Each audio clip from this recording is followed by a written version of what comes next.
side. Stop struggling against my demons. Stop taking life as fiction. Let it burn, burn, burn. Burn the pain, burn the lies, burn the fear inside myself, and burn it all again. It's the right time to escape this cage I've been looking for so long. It's not where I belong. Let it burn, burn, burn into the ground. Welcome back to Burn After Reading. I'm your host, Rick. Today, we're diving into part 2 of the West Memphis Three for Dummies series.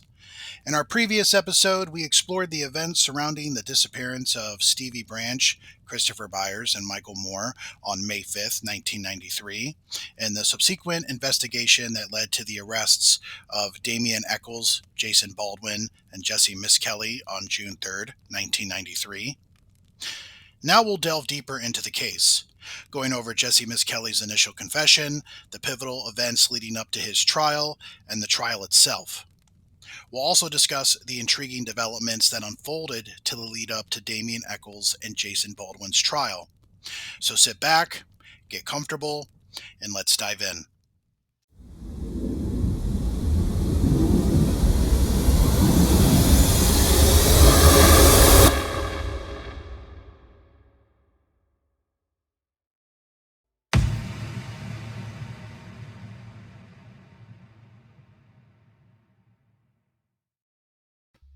Detective Gary Gitchell felt that Jessie was far more involved in the crime than he was letting on, so he stepped out of the room and grabbed a picture of one of the victims laying on an autopsy table and an audio recording. He then showed the autopsy photo to Jessie to elicit a reaction from him. Next, Gitchell played for Jessie a tape recording of Aaron Hutchinson, an 8-year-old boy who Jessie babysat for, who was friends with the 3 murder victims and was also the son of Vicky, the woman who claimed Jessie took her to a cult meeting. Jessie broke down crying after hearing the audio tape of the child he babysat for. Jessie then confessed, saying that he knew what really happened because he was there when the murders occurred, but insisted that he was only a witness and did not take part in the actual murders. In Jessie's first recorded confession, he stated that he received a phone call from Jason asking him to meet up in the woods. The times of when this occurred changed frequently, from morning to noon. When they arrived, soon after, Michael, Christopher, and Stevie showed up. Jessie witnessed Damien hit Christopher Byers, and then Jason hit Stevie Branch. Then Michael Moore took off running, so Jessie chased him and grabbed him and held on to him until Damien and Jason got there, and then he left. But despite claiming he left, Jessie continued on and said that the boys were then tied up, and Jessie claimed to have seen Jason cut one of the boys in the face. Jessie said he left the scene and went home, but later received a phone call from Jason, who asked why Jessie had left early. Jessie claimed to have heard Damien's voice in the background saying, "We done it." The interviewers asked Jessie about the location of the incident, and he described it as being in the Robin Hood Hills area, near the Blue Beacon truck wash. He also mentioned that the boys' bikes were laid down nearby. The detectives asked Jessie about his involvement with a cult and his relationship with Damien and Jason. Jessie described the cult activities, including killing and eating animals, and stated that he had not spoken to Damien or Jason since the murders. In a clarification taped confession, Jessie stated that he, Damien, and Jason met in the woods at around 6 o'clock p.m. The boys arrived later, around 7 o'clock p.m. Jessie claimed that Damien and Jason tied the boys' hands behind their backs with a brown rope. Jessie described the sexual assault of the boys, stating that Damien and Jason forced the boys to perform oral sex on them. He also stated that Damien and Jason took turns raping the boys. Jessie provided details about the clothing he wore that day, including blue jeans, a white t-shirt with a basketball design, and white and blue Adidas shoes. He also described Damien's belt as a black leather belt with beads, approximately 3 to 4 inches wide. Jessie maintained that he did not participate in the murders and left the scene before the murders were completed. There were clear inconsistencies in Jesse's statements, such as the time the murders occurred and what the three boys were tied up with. Contrary to Jesse's claim of a brown rope, the three boys were actually tied up with their own shoelaces. The police sometimes led Jesse in their questioning, but he did not always go along with what they said. When they asked whose car they took to get to the woods, Jesse stated that they didn't drive, but they walked there. Additionally, Jesse was not led into admitting he chased down Michael Moore while he tried to escape. Moore's body was later discovered 25 feet away from the other two victims, Stevie Branch and Christopher Byers. In addition, he denied putting any of the boys in the water, but then claimed that when he left the crime scene, his clothes were wet and muddy. It is clear and concise that Jesse is doing his best to minimize his involvement, but cannot help but slip up and expose himself. Jesse, during the confession, described a vicious beating that they gave to all three of the victims on the ditch bank. Though Jesse kept trying to downplay his involvement, saying he just stood by and watched while his friends did everything, while again slipping up, such as saying that he beat up the victims, using the word I, then catching himself and saying they, as in they did it, not me, they did it. Jesse correctly identified which boy had been cut on the face, which was Stevie Branch, which boy had been cut on his groin, which was Christopher Byers, and which boy had not been cut at all, which was Michael Moore. Notably, these details about the victims' particular injuries had not been made public at that time. In fact, a May 7th front page story in the Commercial Appeal quoted the Arkansas State Police as saying that a sharp instrument was used to sexually mutilate all three boys. However, this statement was inaccurate, and the West Memphis Police Department intentionally allowed it to remain uncorrected. This tactic was used to help identify and eliminate false confessions, as anyone providing information that contradicted the publicly released but false details could potentially be considered a more credible source. Even when providing incorrect times for when the murders took place, Jesse occasionally slipped up and mentioned that the events occurred at night.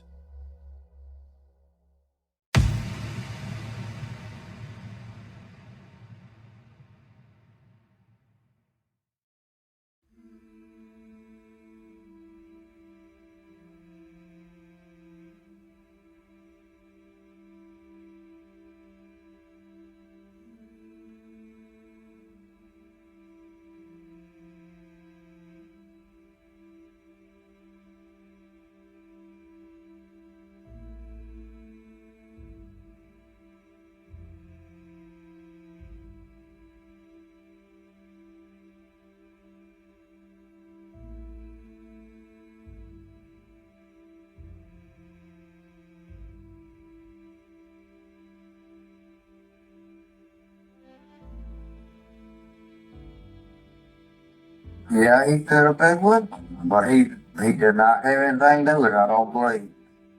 I don't see all over 16. I guess you heard what Damien done when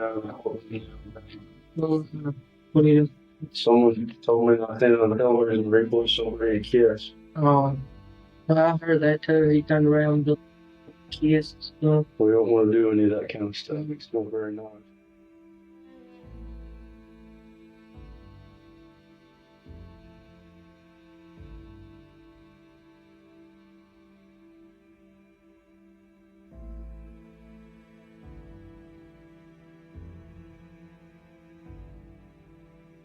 I wouldn't say I drank blood. A lick. My name's Todd Moore. My son was Michael Moore. He was murdered along with Christopher Byers and Stephen Branch May 5th, 1993.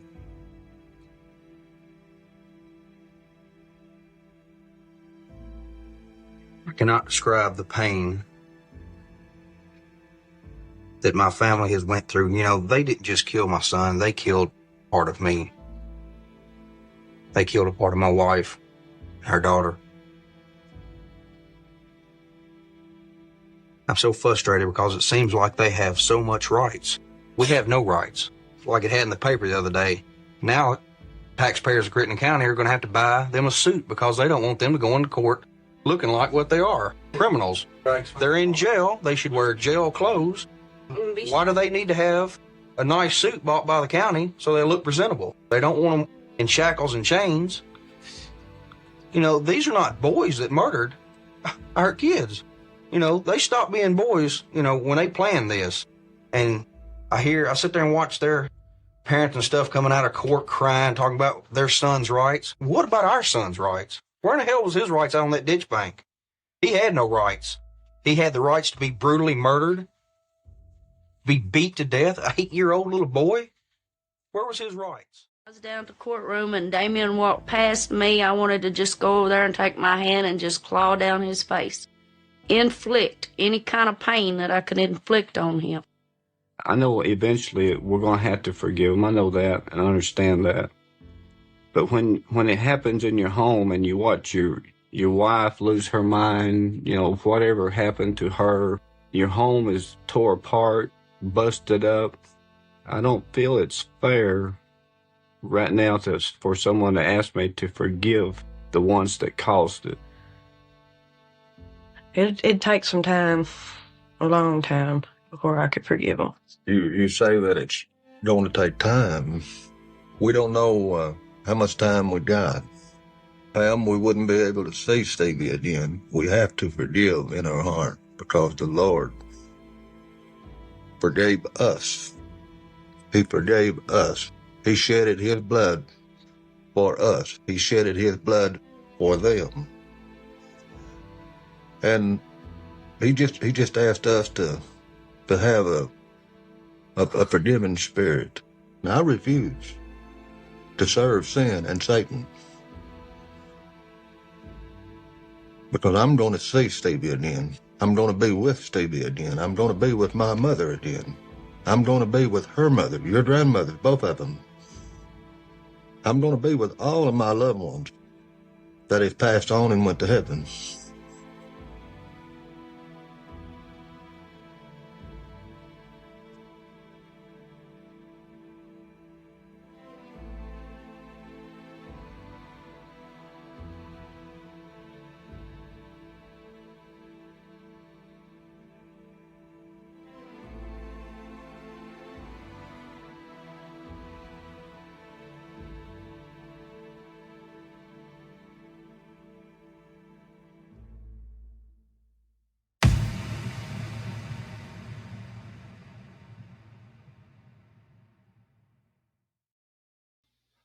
June 4th. At 9 a.m., Inspector Gary Gitchell held a press conference to announce the arrests. When asked how confident he felt about the case on a 1 to 10 scale, Gitchell said 11. Damien, Jessie, and Jason are arraigned in West Memphis Municipal Court by Judge William P. Rainey. Rainey appointed temporary attorneys for the 3 murder defendants and scheduled a hearing for Monday, June 7th.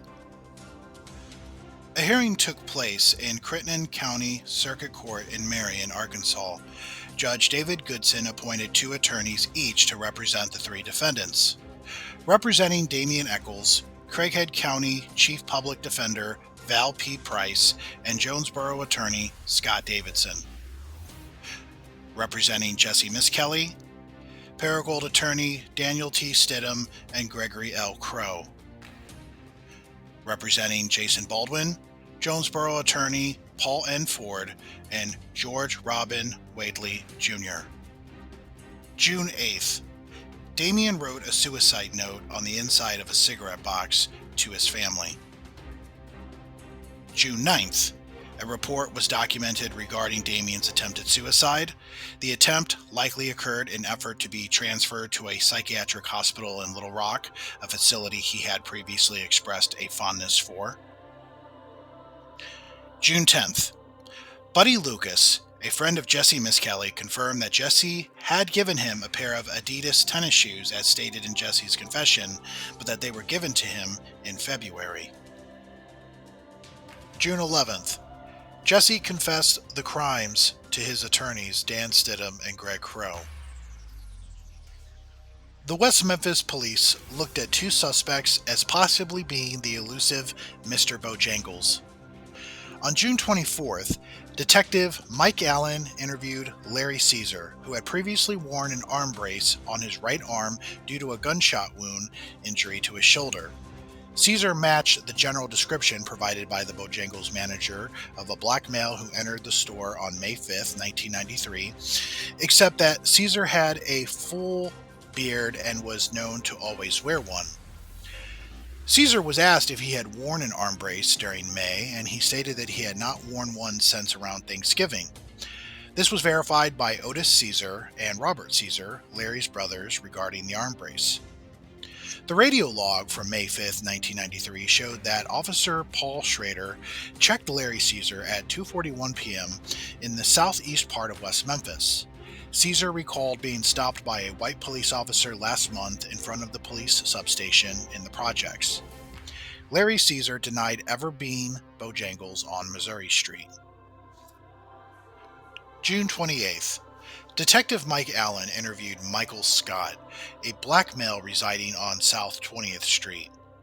At the time, Scott had permanent casts on both his right and left arms. He stated that he had never worn a temporary blue brace with white Velcro stripes. Prior to May 5th, 1993, Scott had a plaster cast on his right arm due to an injury. He injured his left arm on May 16th, 1993, and a police report was filed. Scott denied ever visiting Bojangles. However, manager of Bojangles described the black male suspect as being somewhat mentally ill and wearing a blue brace made of a non-plaster material with white Velcro stripes. The black male described as Bojangles to this very day remains unidentified.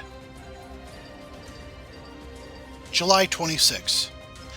Attorneys for Jessie Misskelley file a motion for a change of venue, claiming their client cannot get a fair trial because of the publicity the case has generated. With a change of venue, a jury would be selected from a county other than Crittenden County. August 3rd. Detective Brian Ridge questioned Wendy Holm to check Morgan and Holland's alibi for May 5th.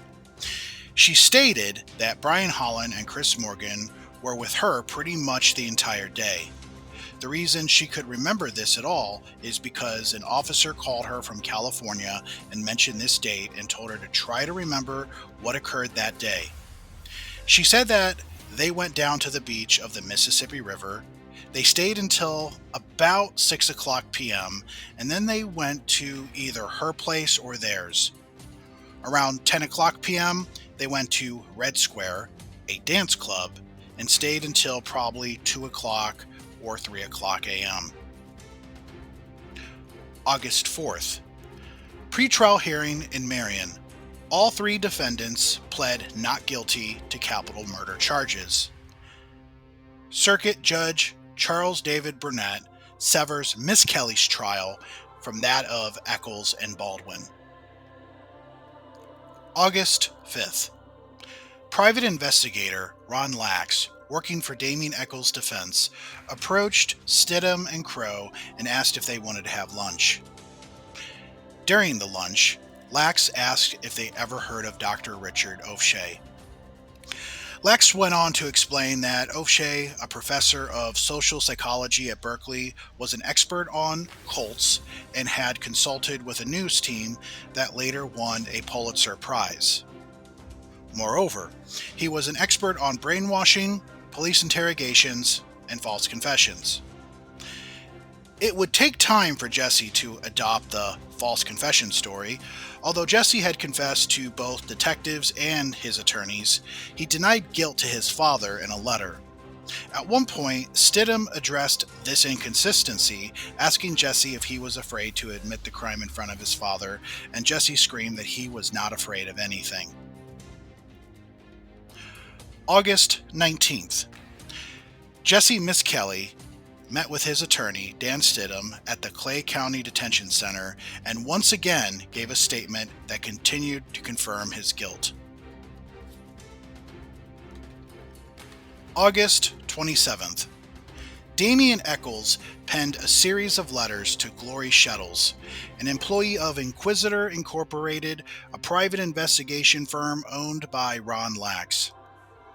One letter in particular revealed the disturbing side of Damien. Here's a summary of that letter. Damien claimed to have discovered his true identity as the god of the new eon and the beast of the apocalypse. He believed he was destined for greatness and would rise again after his death, seeking revenge against those who wronged him. Damien expressed resentment towards Christians and his stepfather, stating they hated him because God hated him. He claimed to have supernatural powers and boasted about his ability to beat God. The letters also contained violent and graphic threats against those he perceived as enemies. Throughout the letter, Damien's writings became increasingly erratic and delusional, showcasing his unstable mental state. September 27th. Pretrial hearing in Marion. Judge Burnett granted defense attorney's request for a change of venue over the prosecution's objection. Burnett also ruled that Echols and Baldwin will be tried together. October 14th. Buddy Lucas was picked up as a result of a tip from his own uncle, Eddie Wilson, who had heard from some people that Buddy was telling coworkers details of the crime. Eddie then confronted Buddy about this, and Buddy allegedly admitted to his uncle that Jessie Misskelley had given him a pair of shoes with blood on them. Detective Ridge interviewed Buddy Lucas about his knowledge of Jessie Misskelley's involvement in the murders of the 3 8-year-old boys. Buddy described his activities on the day of the murders, including attending a barbecue at his house and later visiting Jessie's house. Buddy stated that Jessie seemed nervous and sweaty during their conversation and eventually told Buddy that he, Jason, and Damien had hurt some boys. Buddy claimed that Jessie initially said that he got into a fight, but later admitted to being involved in the murders. Buddy also stated that Jessie told him he hit one of the boys in the back of the head. Buddy said Jessie wanted to turn Jason and Damien into the police, but didn't know how to do so without going to prison himself. Buddy agreed to give the police his fingerprints, hair samples, and footprints. He also consented to a polygraph test.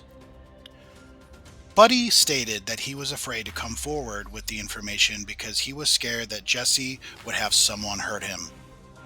The conversation concluded with Detective Ridge informing Buddy that he would take a polygraph test. Immediately following his taped interview, Buddy was administered a polygraph. During this polygraph interview, Buddy suddenly began to recant the statement that he had just given moments before. He was now claiming that none of the events he described had happened. However, Buddy was confronted with the fact that the polygraph detected deception in his answers. Now denying that he knew anything about the crime, Buddy admitted he was trying to take back his statement because he was scared of what might happen to himself or family if he agreed to testify against Jessie Misskelley. Here are the questions that indicated deception. Question number 3. Did you tell the truth in the statement you gave today? Buddy answered, no. Question number 5. On Thursday, May 6, 1993, did Jessie Misskelley give you a pair of tennis shoes? Buddy Lucas answered, no. Question number 7. Did Jessie Misskelley tell you that Damien and Jason killed those boys? Buddy answered, no. Shortly after this, Damien Echols' defense investigator Ron Lax approached Buddy Lucas and his family. Buddy made contradictory statements, first saying that Jessie had given him the shoes before the murders, then admitting to lying to the police and even to having knowledge of the murders. After this meeting with Lax, Buddy suddenly stopped cooperating with the police and began looking for an alibi witness to try to establish an alibi for himself for the night of the murders. According to Deputy Prosecutor John Fogelman, Ron Lax had scared Buddy Lucas into refusing to testify, which Lucas seemed to agree with during a taped phone call between Fogelman and Lucas and his mother, May Hudson. During the call, Buddy insisted that his uncle was lying and said that he became scared when Detective Bill Durham, who had administered the polygraph, confronted him after he failed the polygraph and was shown to be lying. Questions remain. Was his uncle Eddie Wilson lying? Why did Buddy fail the polygraph? Why did Buddy make the statement to the police about Jessie's confession? Why did he mention to the police that Jessie hit some of the victims to stop them from running away? Jessie told the police that he had to chase Michael Moore to prevent him from running away. Kim Floresca also mentioned that Jessie told her and a group of friends that he hit one of the boys and chased him down as he was trying to get away and brought him back to Damien and Jason. October 19th. Pretrial hearing in Jonesboro. Judge David Burnett ruled that Jason Baldwin will be tried as an adult. Trial dates and locations are announced. Misskelley's trial is scheduled for January 18th, 1994 in Clay County, and the Echols-Baldwin trial for February 22nd, 1994 in Jonesboro, although those trial dates would be slightly delayed. November 15th. Attorneys for Jessie Misskelley file a motion asking that Misskelley be ruled mentally retarded, thus not eligible for the death penalty if convicted. November 17th. Police discover a knife in the lake behind the trailer home where Jason Baldwin was living at the time of the murders back in May. December 21st. Pretrial hearing. Judge Burnett ruled that Jessie Misskelley is not mentally retarded and could face the death penalty if he's convicted. January 13th. Pretrial hearing in Marion, dealing with the suppression of Misskelley's statement. January 15th. Judge Burnett ruled that Jessie Misskelley's taped confession will be admissible at trial.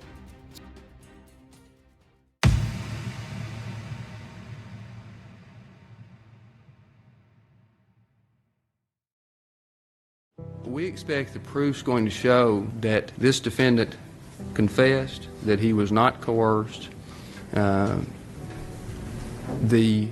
We do not contend that the proof's going to show that every word that came out of his mouth was the truth. Well, ladies and gentlemen of the jury, this statement that Mr. Misskelley gave the West Memphis Police Department is a false story. The interrogation techniques that were deployed against Mr. Misskelley at the time of his statement on June the 3rd rendered him completely incapable. They broke his will. They scared him beyond all measure.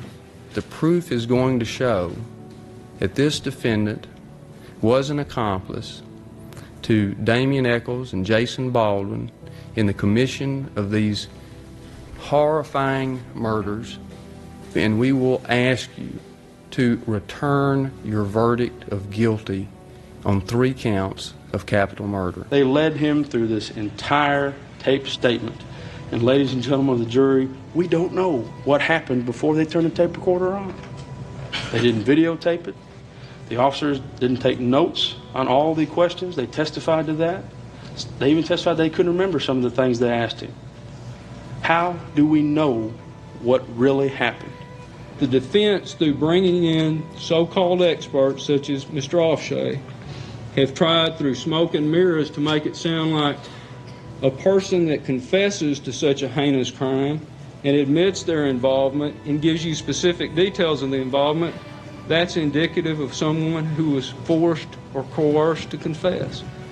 Ladies and gentlemen of the jury, my client, little Jessie Misskelley, is an innocent man. He's innocent. And I would ask you to go back to that jury room and bring back a verdict that rings of justice, truth, and justice. And I would ask you to bring back a verdict that you can live with for the rest of your life. See this picture? This is the Moore boy. This defendant, he won't look up, he won't look at you, but this defendant's actions, and you just think about it. If this defendant does not chase down Michael Moore, if he does not run through the woods and chase him down and bring him back, Michael Moore lives. Michael Moore gets to go home at night, his parents get to be with him. But because of this defendant's actions, because of what Jessie Misskelley Jr. did, Michael Moore's dead, Stevie Branch is dead, Chris Byers is dead. And there's no getting around it. I think when you go back and you apply your common sense and you do what's right and you think about the evidence in this case, you're going to know that what the evidence shows is that this defendant ran down Michael Moore, that this defendant was there, he was involved, and he's guilty of 3 counts of capital murder.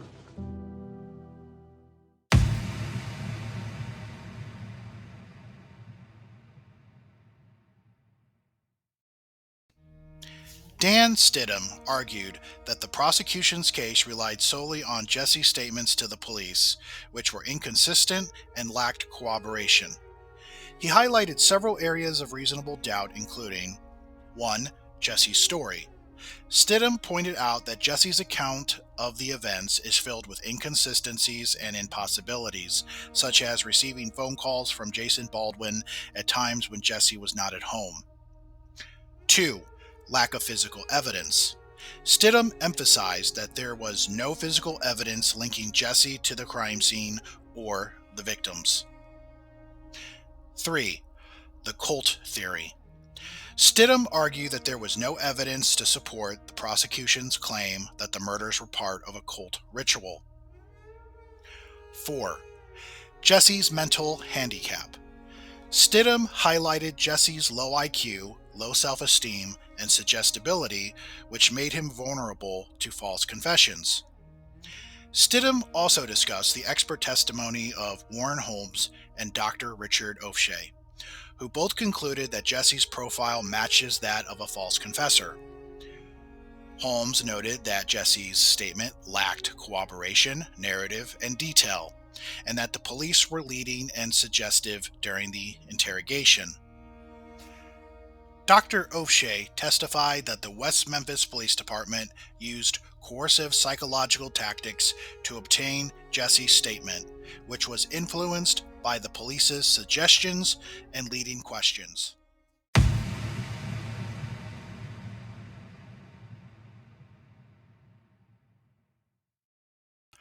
The prosecution focused on premeditation and deliberation.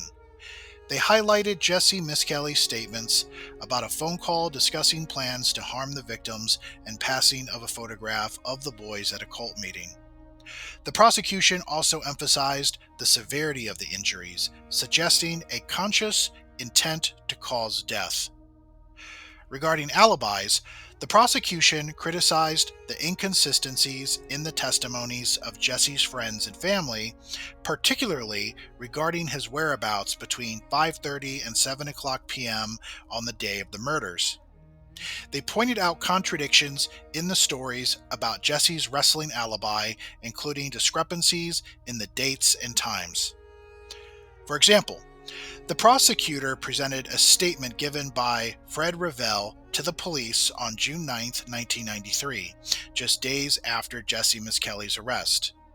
Revell claimed to recall the specific day Jessie went wrestling because he needed to pay Charles Stone for a wrestling ring. According to Revell, he picked up Jessie at the Highland Trailer Park around 7 o'clock p.m. on May 5th. However, the prosecution produced a receipt for $300 dated April 27th, which contradicted Revell's story. This receipt, bearing the names of Fred Revell and Charles Stone, proved that the payment was made 8 days before the murders, undermining Revell's credibility. Other witnesses contradicted each other regarding Jessie's whereabouts, including Susie Brewer. She claimed Jessie was with her on the street and at Stephanie Dollar's house. Jennifer Roberts. She claimed that Jessie was on his porch with Christy Jones. Christy Jones, she said that Jessie was with her on her porch for an hour or an hour and a half. Mr. Hoggard. Jessie was alone in front of Stephanie Dollar's house at 6:30 p.m. Mr. McNeese. He stated Jessie was at a police car down the street from his house. However, when Officer James Dolahite of the Crittenden County Sheriff's Department arrived at the Highland Trailer Park at 6:30 p.m. in response to a complaint by Bobby and Stephanie Dollar, he did not see Jessie Misskelley. Additionally, officers Joe McCafferty and Jason Oliver of the Marion Police Department also testified they did not recall seeing Jessie at the trailer park. The prosecution argued that these inconsistencies undermined Jessie's alibi and demonstrated that the witnesses' testimonies are unreliable. The prosecution also debunked that Jessie had details of the crime from a person named Kevin Johnson in search and rescue. Despite the claim that Kevin said he gave Jessie specific details, Kevin didn't know if one or if all the boys had their genitals removed. He only had general information. The prosecution also addressed the defense's attempt to shift blame to Mr. Bojangles, a man who left blood at a restaurant. However, the prosecution argued that this theory was implausible given the careful cleanup and concealment of evidence at the crime scene, contrasting with the bloody trail left by Mr. Bojangles at the restaurant. The prosecution criticized the defense's expert witnesses, particularly Mr. Holmes, who testified about the potential coercion of Jessie Misskelley's confession. The prosecution argued that Mr. Holmes' opinions were flawed as he had formulated his opinions before hearing the tape of Jessie's confession and had admitted that the police did not do anything wrong. The prosecution also pointed out that Jessie's confession exhibited characteristics of a genuine confession, as outlined by the defense's own expert. These characteristics include indication of relief. Jessie cried after admitting to the crime. Correction of suppositions. Jessie corrected the investigators' suggestions, demonstrating that he was not simply agreeing with their assumptions. Conversations with co-defendants. Jessie's confession included details of conversations with Jason Baldwin and Damien Echols. Corroboration. The prosecution highlighted Tabitha Hollingsworth's testimony, which placed Damien and his girlfriend Dominique near the crime scene at the night of the murders, wearing clothing that matched Jessie's description. Criminalist Lisa Sakavich's testimony about fibers from one of the victims' clothing matching a shirt from Damien's house. Regarding Jason, the prosecution noted, a fiber from Jason's clothing matched one of the victims, with no other matches found among the numerous households searched. The prosecution argued that these matches were not coincidental and were corroborated by Jessie's description of Jason's clothing, including pants with holes in the knees and an all-black attire. Tabitha's testimony about seeing Damien and Dominique, who was wearing clothing with holes in the knees. The prosecution argued that Tabitha mistook Jason for Dominique due to similar appearances. The prosecution emphasized that Jesse's statements was corroborated by his description of injuries to the victims, including a boy being cut in the face and another in the groin area, which was not publicly known. His statement about the victims being grabbed by the ears, which was consistent with the medical examiner's testimony. Jesse's account of chasing down Michael Moore as he tried to run away. The presence of at least 3 weapons, which matched Jesse's description of the events. The prosecution argued that these corroborations were not coincidental and were evidence of Jessie's genuine involvement in the crime. The prosecution also addressed Jessie's many deficits caused by gas huffing and alcohol abuse and noted that Jessie's memories of the traumatic events were accurate. His mistakes were related to less significant details. The prosecution suggested that Jessie's statement about the events happening at night, followed by a mention of going home at noon, was a slip that revealed his genuine knowledge of the crime. Additionally, the prosecution highlighted the corroboration of Jessie's statement about giving his tennis shoes to Buddy Lucas. Detective Ridge testified that he recovered the exact white and blue Adidas shoes from Buddy Lucas, matching Jessie's description. The prosecution emphasized that Jessie Misskelley's statements during the interrogation were not coerced, but rather voluntary and consistent with the evidence. The prosecution criticized the testimony of defense experts Dr. Wilkins and Dr. O'Shea, arguing that Dr. William Wilkins had no basis for his opinion that Jessie was suggestible.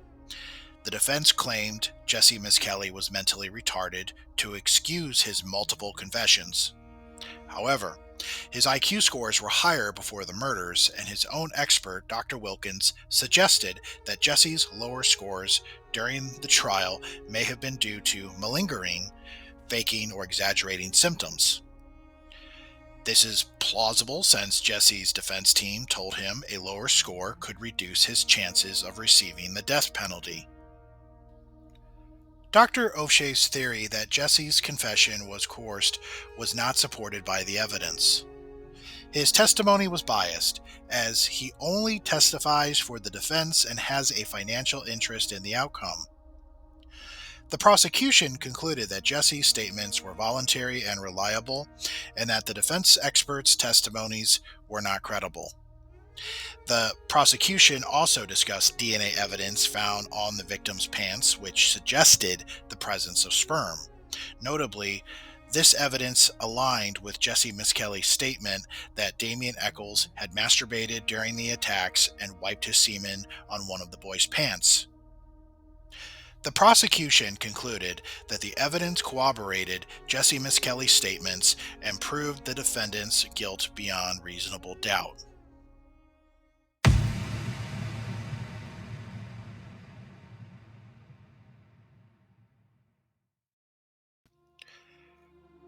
Jessie Misskelley was found guilty of first-degree murder in the death of Michael Moore and second-degree murder in the deaths of Christopher Byers and Stevie Branch. After brief penalty phase arguments from both sides, the jury deliberated Jessie Misskelley's punishment.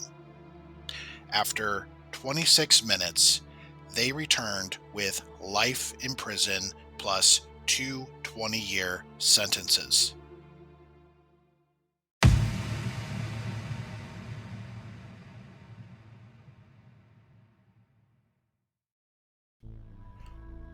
February 4th, after Jessie Misskelley's conviction and sentencing. While deputies James Lindsay and John Moody transported Jessie Misskelley to the Arkansas Department of Corrections in Pine Bluff, Jessie was asked if he had any statements to make. After being assured that his statements couldn't be used against him in court, Jessie chose to talk.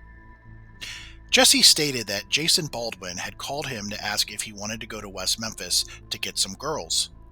Jessie, Damien, and Jason met on a local road on the evening of May 5th. Jessie claimed that they had been drinking whiskey while Jason and Damien were drinking beer. They had also smoked 2 marijuana joints that afternoon.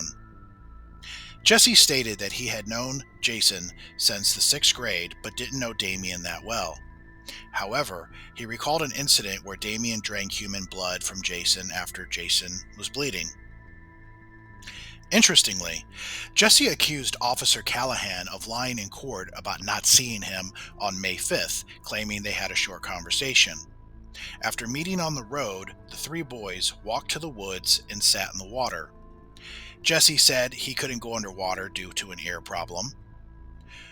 When the 3 young victims were seen from a distance, Damien told Jessie and Jason to go hide. Jessie claimed they hid behind bushes as Damien grabbed Michael Moore. The other 2 victims tried to help their friend, and Jessie and Jason jumped out to help Damien beat them. Jessie admitted to holding the victims and beating them, but denied any involvement in the rape or killing. He stated that 2 of the victims were raped from behind, both before and after being tied up, with Damien and Jason taking turns. Jessie claimed the victims were still alive at this point. Jessie described how the victims were kept quiet by covering their mouths and using their shirts. He also mentioned that sticks were used to beat the victims. Jessie stated that Jason had a buck-type locking knife and used it to cut one of the victim's genitals, throwing it into the weeds. Jessie claimed that the victim was still alive and tied up at this point. Jessie said he left the scene, leaving the other 2 victims unconscious, but not in the water. He claimed that Jason called him later asking why he left, and Jessie told him he couldn't watch it anymore. Jessie stated that his only other contact with Jason and Damien was a couple of times at the skating rink, but they were mad at him. On February 8th, Jessie confessed again. Dan Stidham, Jessie's lawyer, interviewed him at the Arkansas Department of Correction Diagnostic Unit in Pine Bluff. Jessie confirmed that he understood the conversation was being tape recorded. When Stidham asked why he wanted to do this, Jessie answered because he wanted something done about it. Jessie discussed his activities on May 5th, 1993, the day the 3 boys were killed.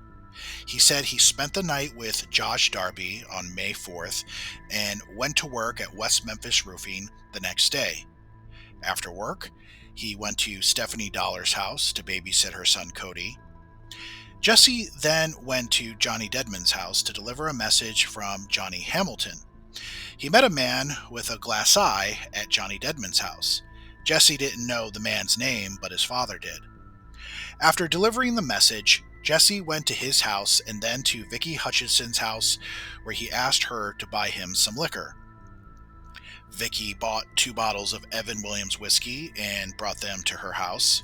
Jessie and his friend Dennis Carter drank some of the whiskey before Jessie decided to go to Lakeshore, where he met Damien Echols and Jason Baldwin around 6:30 p.m. Jessie carried the whiskey bottle in a paper sack and wore it in front of his pants. He didn't carry anything else with him. Jessie described the meetings he attended with Damien, Jason, and an older man who looked like Damien.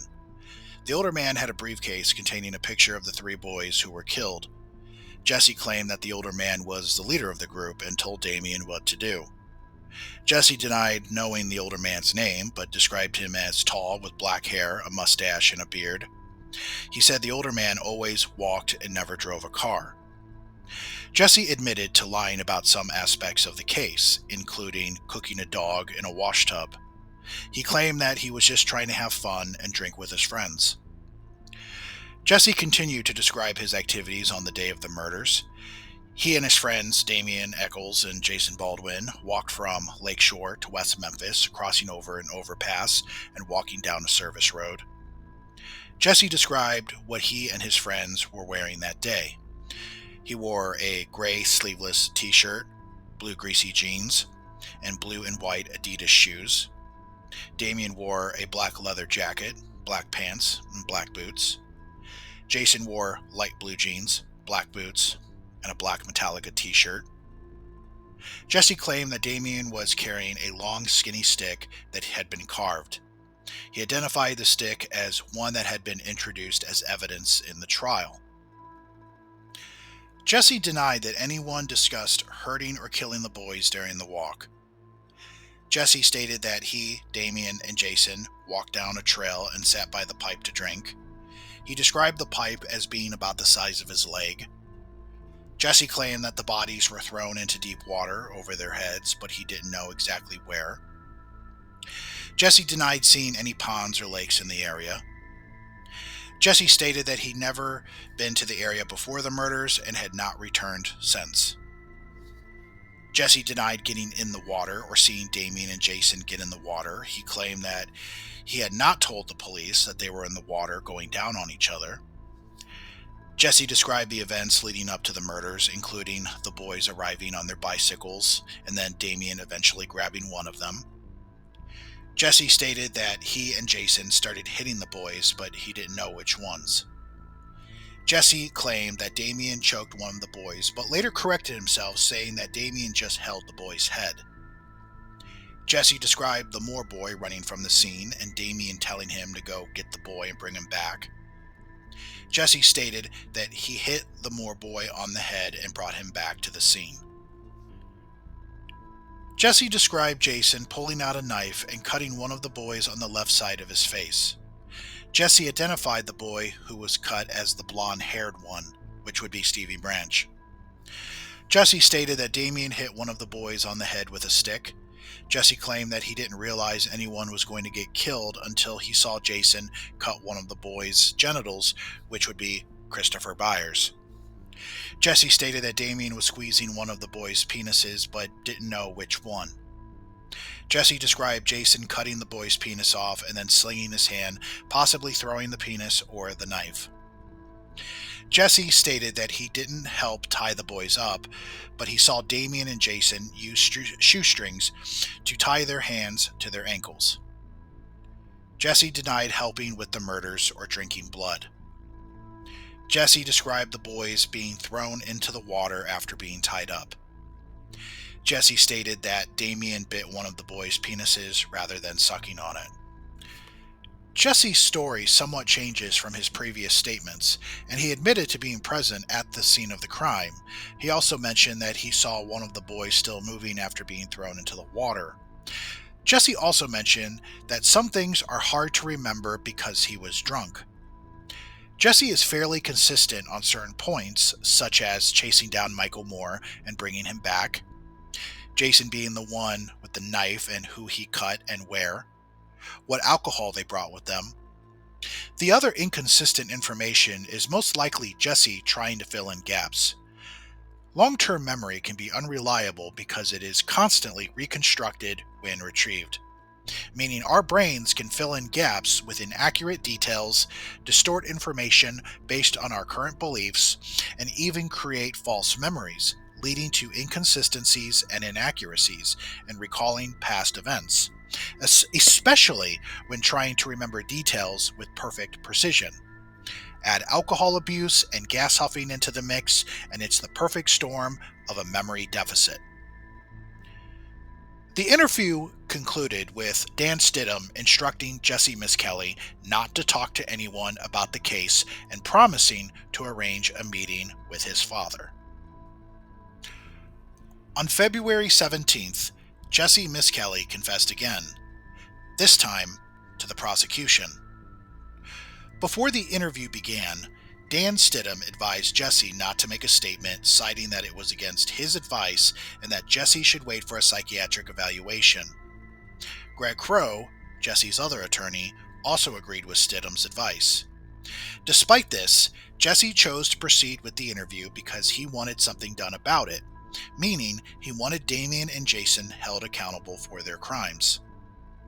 During the interview, Jessie described his actions on the day of the murders, including drinking whiskey and meeting up with Damien and Jason, who brought beer with them. He stated that they entered the woods near a bridge, drank their alcohol until the three boys arrived. He said that Damien lured the three little boys in. Jessie claimed that he and Jason hid until Damien attacked the three boys. Jessie claimed that he and Jason grabbed the two boys who jumped on Damien and started hitting them. Jessie remembered grabbing the boy who was wearing something with Boy Scout on it, but he couldn't recall what Jason's boy was wearing. He claimed that Damien was going to sexually assault one of the boys, but didn't. Jessie saw Damien pull the boy's pants down, and the boy was kicking his feet. Damien had his own pants unbuttoned at that point. Jason was also present, but Jessie doesn't specify what Jason was doing at that time.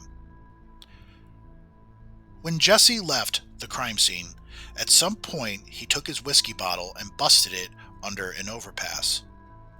Jessie again admitted he gave the police false information previously to try and trip them up.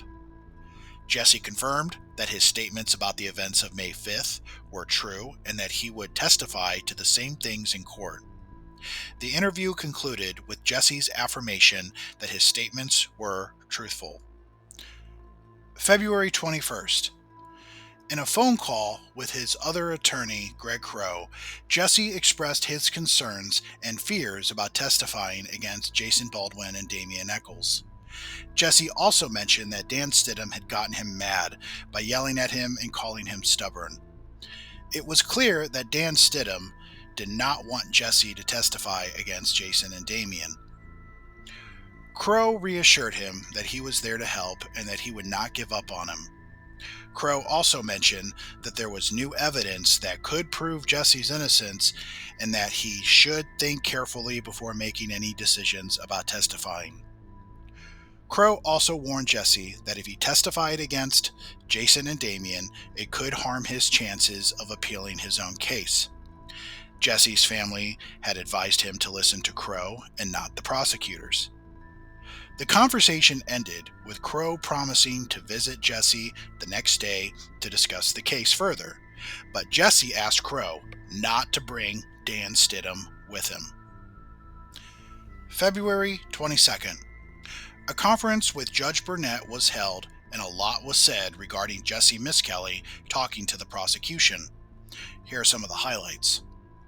Dan Stidham told Judge Burnett that the prosecutors kidnapped his client Jessie Misskelley and transported him from the Department of Corrections to Joe Calvin's office in Rector.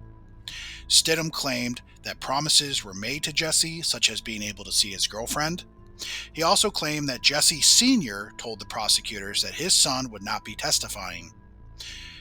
He ultimately declared that they violated Jessie's constitutional rights.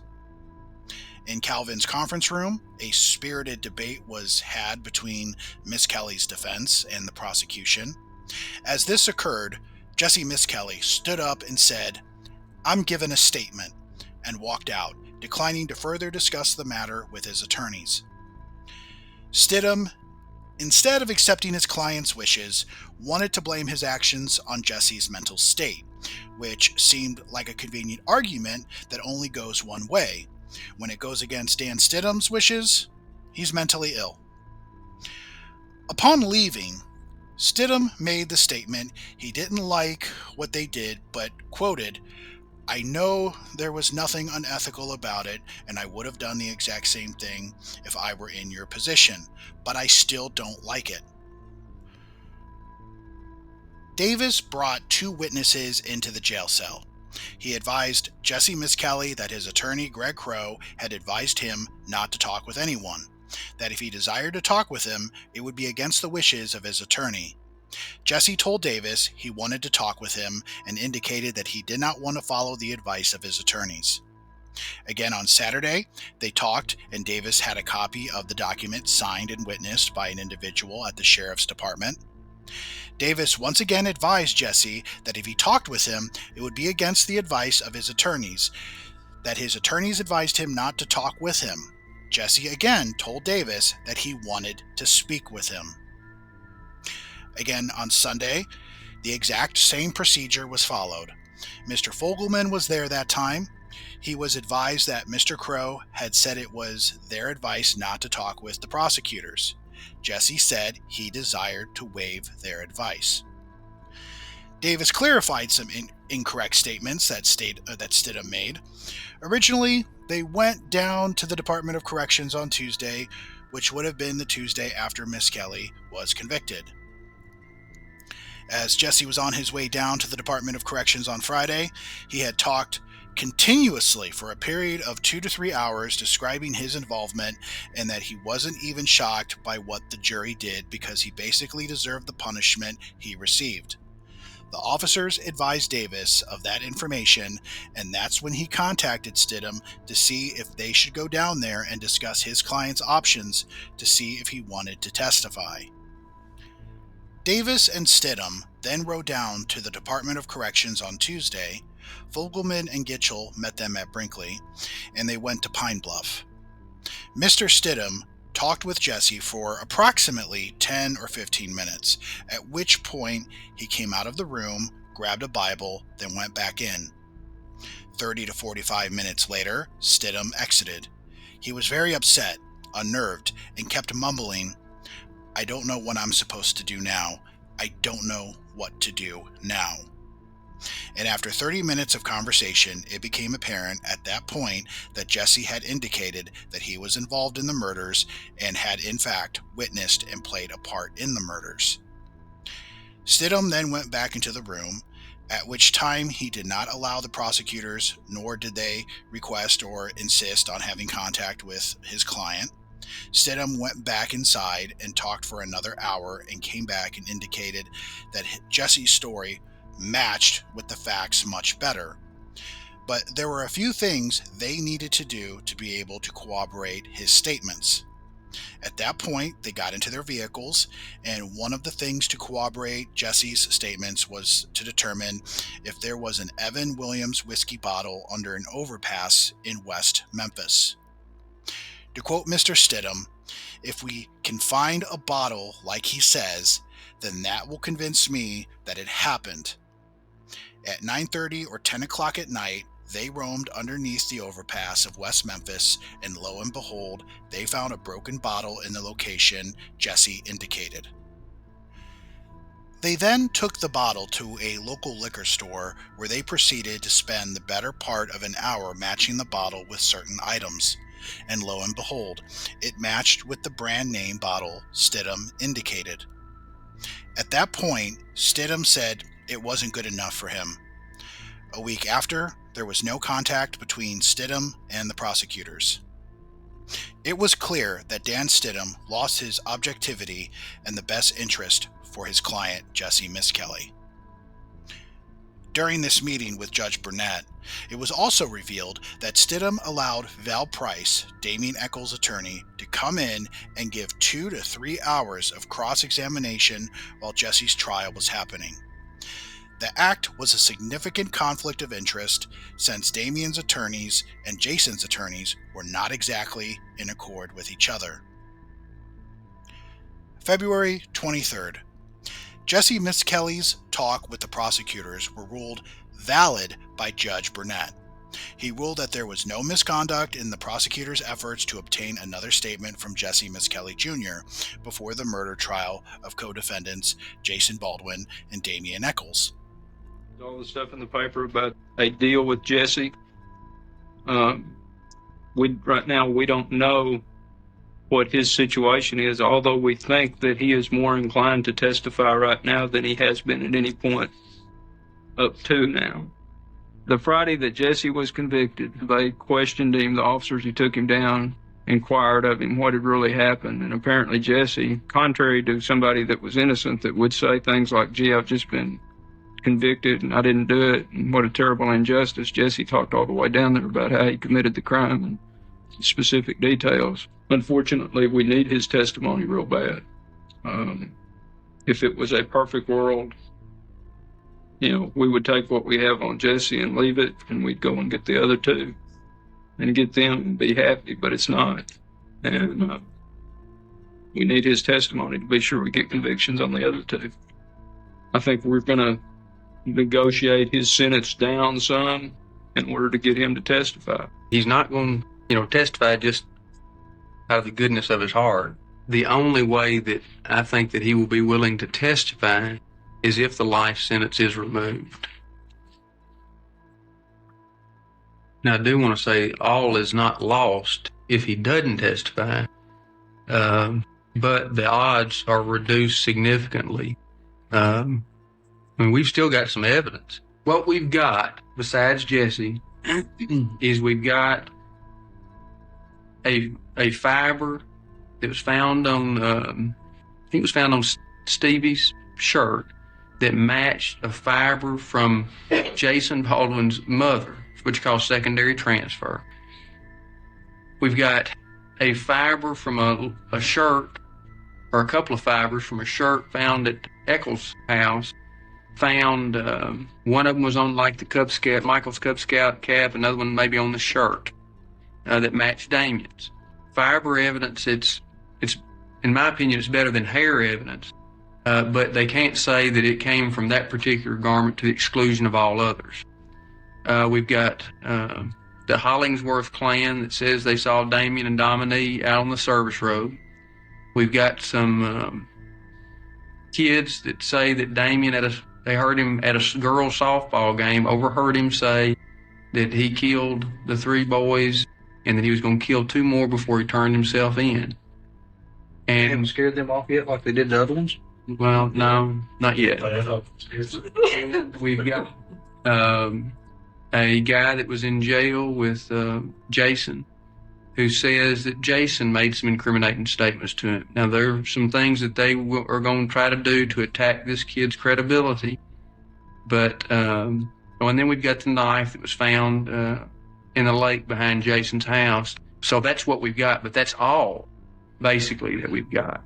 And you asked what the odds were of convicting them without Jessie, and it's 50-50 might be good. According to the commercial appeal, Jessie Misskelley was offered a deal in exchange for his testimony. His life sentence would be commuted, potentially allowing him to be eligible for parole in the future. February 24th. Jessie Misskelley Jr. decided not to testify, but his attorney Dan Stidham cautioned that the decision was not irreversible and it was possible his client could change his mind again. That's all for today's episode. Join me next time for part 3 of the West Memphis Three for Dummies, where I'll dive into the trial of Damien Echols and Jason Baldwin. We'll also explore a particularly disturbing exhibit from the sentencing phase known as Exhibit 500. You won't want to miss it. Thanks for tuning in, and I'll see you next time. Burn the lies, burn the fear inside myself, and burn it all again. It's the right time to escape.